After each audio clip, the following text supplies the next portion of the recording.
Saudi আরবে আদালতে দুই ভাই ঝগড়া করছে। এক ভাই বলছে মাকে আমি রাখবো, আরেক ভাই বলছে না মাকে আমি রাখবো। দোনো ভাই ঝগড়া করছে মাকে ঘরে রাখার জন্য। এরপর এক ভাই মাকে নিয়ে চলে যাচ্ছে, আরেক ভাই মাটিতে গড়া দিতে দিতে অবস্থা খারাপ।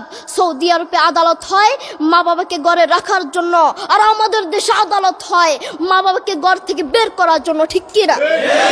যুবক, তোমাকেই বলছি, তোমার বন্ধু তোমার আপন নয়, তোমার বউ তোমার আপন নয়, তোমার শ্বশুর শাশুড়ি তোমার আপন নয়। এই পৃথিবীর বুকে আপন হলো তোমার মা এবং তোমার বাবা। ছেলে বিদেশ থেকে এসে শ্বশুর বাড়িতে গিয়েছে, তারা তাকে উল্টাপাল্টা বুঝিয়েছে। এখন বাড়িতে এসে সে বলছে মা তুমি আমার টাকায় খাও, আমার ঘরে থাকো, আবার আমার বউকে পিটাও। এই কথা শোনার পরে মা বাথরুমে গিয়ে আধা ঘন্টা কাঁদতে লাগলেন। কেঁদে অজু করে নামাজে দাঁড়ালেন। নামাজ পড়ে আল্লাহর কাছে বলতে লাগলেন, আল্লাহ তুমি আমার ছেলের উপর রাগ করিও না, ও ভুল করেছে, তুমি আমার ছেলের উপর রাগ করিও না, আমি আমার ছেলেকে বুঝাবো।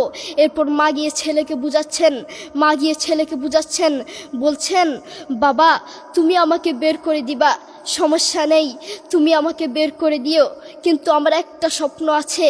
ছেলে বললেন কি স্বপ্ন বলেন? মা বললেন তুমি বাজারে গিয়ে একটা পাকা আম নিয়ে আসবা, এসে তোমার বুকের উপর রাখবা, সকালে উঠে ওটা আমি খাবো। এরপর ছেলে বললেন আচ্ছা ঠিক আছে। ছেলে বাজারে গিয়ে একটা পাকা আম নিয়ে আসলো, এসে বুকের উপরে রাখলো। 5 মিনিট না যেতেই সেই আম পিঠের নিচে পড়ে চ্যাপ্টা হয়ে গিয়েছে। এরপর ছেলে মাকে বললেন মা তুমি কি সকাল উঠে আমটা খাবে? ওটা 5 মিনিট না যেতেই পিঠের নিচে পড়ে চ্যাপ্টা হয়ে গিয়েছে। এরপর মা চোখের পানি ছেড়ে বলল বাবা আমি আসলে তোকে খাওয়ার জন্য বলি নাই, আমি আম খাওয়ার জন্য বলি নাই, আমি তোমাকে বুঝার জন্য বলেছি। তুমি আজ একটা রাত এই আমটা রাখতে পারো নাই, আমটা বুকের উপর রাখতে পারো নাই, আর আমি সেই তোমার দুঃখিনী মা যে 1 বছর 2 বছর নয় 3 বছর নয় পাক্কা 5টা বছর এভাবে তোমাকে রেখেছি। আমিও যদি তোমার মতো এভাবে ঘুমাতাম তুমিও তো আমার পিঠের নিচে পড়ে চ্যাপ্টা হয়ে যেতা। এরপর ছেলে চোখের পানি ছেড়ে বলল মা আসলে আমি বুঝতে পারি নাই তুমি কি জিনিস আসলে আমি বুঝতে পারি নাই।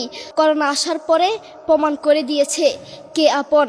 এক মেয়ে তার মাকে ফোন করে বলছে মা আমার স্বামীর করোনা হয়েছে।